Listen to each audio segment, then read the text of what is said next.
We will be at Allegiant Stadium, home of the Las Vegas Raiders. We'll be guests of the Saints, which will be kind of cool. And I can't wait to see what plays out, what shakes out, and all of that. Who moves around, and maybe we'll get some fun, crazy stuff in the first 10 picks, and it'll continue on that night. We are the Out of Bounds Show, ESPN 105.9 The Zone. We're brought to you by Sound and Communications, the leader in audio-visual equipment, and they will design it and install it for your business party, wedding, or sports facility. SoundcomAV.com. AV sound stands for audio-visual. We're going to go to New Orleans. Welcome in Mike Detillier, WWL Radio TV New Orleans. He joins us on the Corona Premier Guest Line. All right, Mike, I know I ask you every week, but as we get closer, would you be shocked if a quarterback is taken in the top 5 and that in turn runs it up for the other 2?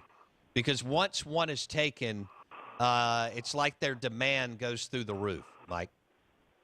I'd be surprised if one went in the top 5. And in this draft class, I don't think one being selected is going to affect the other. It's just not that type draft class. Where in years past, you could probably say that, and it would be accurate, but not in this class. I just got a feeling you'll see 3, but there'll be some distance there. And if one goes early, to me, it wouldn't be in the top 5. Now, I could see 1 6 through 12. That I could see. But it would surprise me if you saw one picked in the top 5. Okay. It's just not that type class at quarterback this year. And again, everybody's going to kind of maneuver around a certain way. It's a big man draft, and that is gonna tell the tale all across the board.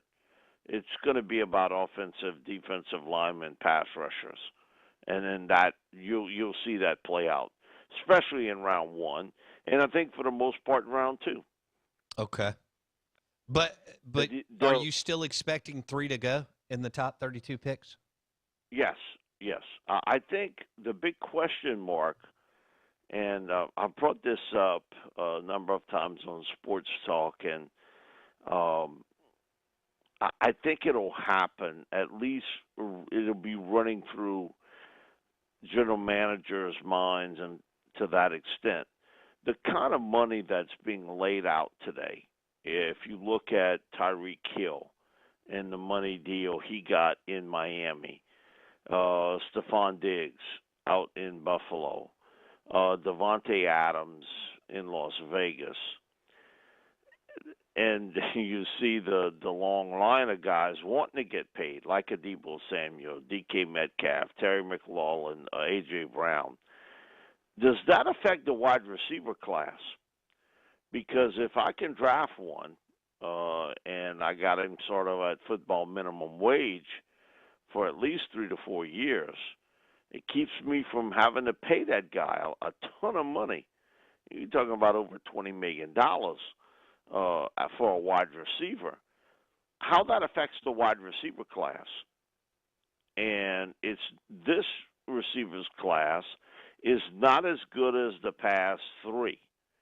It's still very good, but isn't as star-studded as what we saw the last 2 to 3 years. But you could see 7 to 8 wide receivers going round 1, and that thought of me having to pay that receiver, $20 million plus a year, will that be in the mind of a lot of GMs? I think it will be, Mike.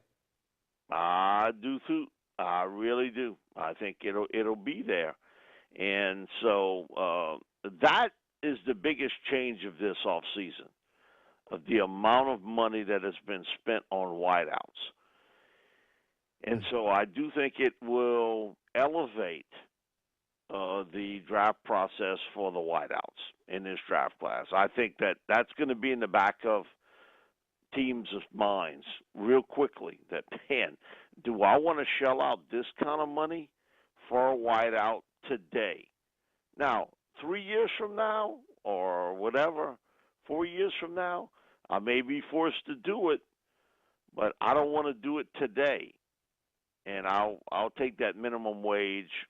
Well, the NFL's version of minimum wage. I'll pay them that. Yeah, I'll pay them that. But I think that more than anything, I think that has changed this offseason. Okay. Mike Detillier, NFL Draft Insider on the Out of Bounds show and the Corona Premier Guest Line. Our draft coverage is brought to you by Kinetic Staffing, kineticstaffing.com. Mike, what at number 6 with Carolina, top 10? Do you think they'll take a QB? Do you think that's when the first QB will go off the board? Yes. And if you had to bet $100 at Caesars today, who do you think it'll be? I think it'll be Kenny Pickett. That's a connection, and it's because of Matt Rule when he was at Temple. Got a verbal commitment from Kenny Pickett coming out of high school. He was headed to Temple. And then Matt Rule got paid a ton of money, and he took off and went to Baylor. And Kenny Pickett ended up at Pitt. So there's a connection there. And the other part is Matt Rule is almost, to me, like dead man walking in Carolina. You know his fate today, that he's not going to survive after this year. To be honest with you, I'm really surprised he made it through last year with all the turmoil that went on there. But nothing kind of puts the jumper cables on a franchise more than a young quarterback. And I think he's going to go with Pickett because he's really more NFL ready than any of the guys in this draft class. And so I think he goes with Pickett. Okay, so because of that connection, he knew him, and he recruited him, and I think he feels maybe Pickett can salvage me in an NFC South that has changed dramatically, and especially over the last 2 years, has changed dramatically. Atlanta stuck in neutral. New Orleans, no Drew Brees, no Sean Payton. Now the Bucks are who they are because of Brady, but defensively, Carolina can play. I mean, they got some talent. Their offensive line and quarterback woes are obvious. And how many games will McCaffrey play? So I think they go with Pickett.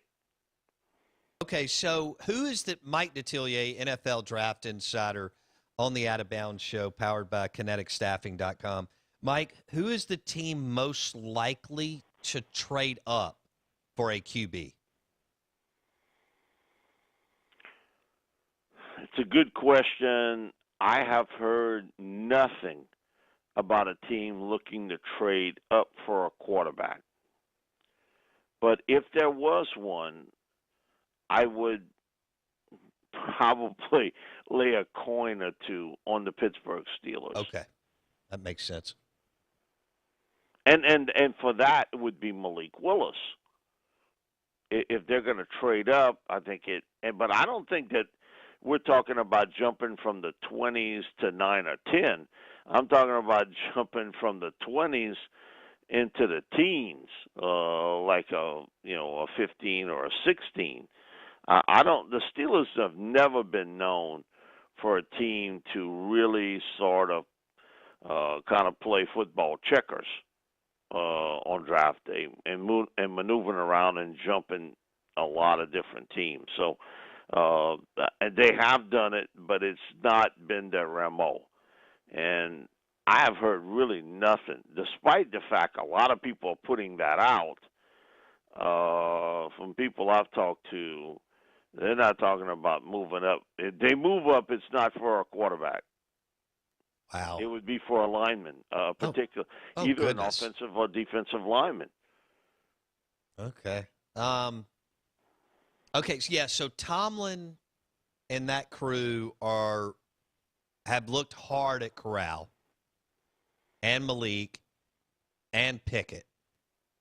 I guess it'll depend on maybe when the first one goes, and then, like you said, how much they can or cannot move up with the Pittsburgh Steelers. Okay. Huh. So Yeah, and so I think you're going to see some distance between the three quarterbacks. While one may go in the top 10, I think another will probably go in the teens, and then you may see a little distance again before Corral comes off the board somewhere. And so that's going to be the thing. I think it's going to be sort of spotty. I know a lot of people nationally are trying to put Desmond Ritter in there, and I've watched Desmond a lot. I think he's a good player.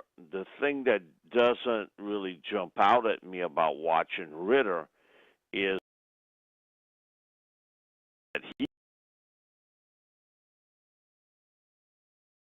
is part of the game. That he's been erratic, and even with him at the Manning Passing Academy, I could see when he missed throws, that's where he missed them. He missed them in that short to intermediate area. He's better throwing the medium to deeper passes than he is short intermediate. And to me, that's what the NFL's built around. And it's strength. That's his real strength as a passer, of how well he throws, his touch, his accuracy skills in that short intermediate part of the field. see, and you know where I stand. I mean, I think Corral's the best quarterback in the draft. I don't think it's close. Obviously, a lot of people don't see it that way. That's fine. It will still be interesting to see how it plays out on Thursday. I mean, I'm looking at Peter Schrager's new mock draft. He has Corral going 32nd to the Detroit Lions, last pick in the first round. I think teams will get antsy once the first one goes off the board. Like, I still believe that, because usually, especially in our modern day drafts, the last 10 years, with everybody understanding if you don't have a quarterback, you don't have a chance, teams start to get antsy. I think the same thing will happen on Thursday in Vegas, but I could be wrong. Your thoughts? Yeah, I'll take the flip of that, because last year everybody was telling me how good Mac Jones would be, and that he'd be one of the top 3 or 4 picks. Okay, he slid all the way down to the 15th pick, and so and that draft class, you knew a couple of those guys were going to be developmental players. That one was Justin Fields. overhyped, Mike, with QBs, with Trey Lance and Mac Jones. This one is under, I believe. And so I think every draft class, and in doing this 36 years, I've seen everybody have sort of a different avenue to get there. And I think I think agents are trying to overhype the quarterback group this year, because so many teams are looking to upgrade that position. But I think when it comes down to the end, this is an old Jim Finks line, but I'll say it, you better stick to your board. Because if you think, you spent all that time, all that money, all this effort, and you set up a board and you're going to do something different, then you've wasted your time. And I remember he would constantly tell me that is something that he saw in some spots. And so you may be right that somebody gets a little itchy, but I think in this draft class it's a little different, because if everybody really told you their real board, that the quarterback hype is more hype than anything else. I think what they're not telling you is how good their board is for offensive, defensive linemen. I got you. And I think that's where, if you hiding something, that's where you hiding it, so to speak. All right. Out of bounds, ESPN 105.9 The Zone. He is Mike Detillier, NFL Draft Insider on the Corona Premier Guest Line. The Saints. Wide receiver? Or are you thinking with the first one, then they come right back and pick again? They could go line at that point or flip-flop. How do you see it, Mike? If Trevor Penning is there, then that would be the obvious pick for them at being an offensive tackle and a guy who could play left tackle. He would be the obvious guy with that first round pick at 16. The big question mark is Trevor going to be there? And so if he's there, I would be surprised if they didn't go tackle first and then come back and get your receiver. And I think by the time the Saints pick, a couple of receivers will be off the board. Most likely Garrett Wilson from Ohio State will be off. There's certainly a lot of buzz about Drake London.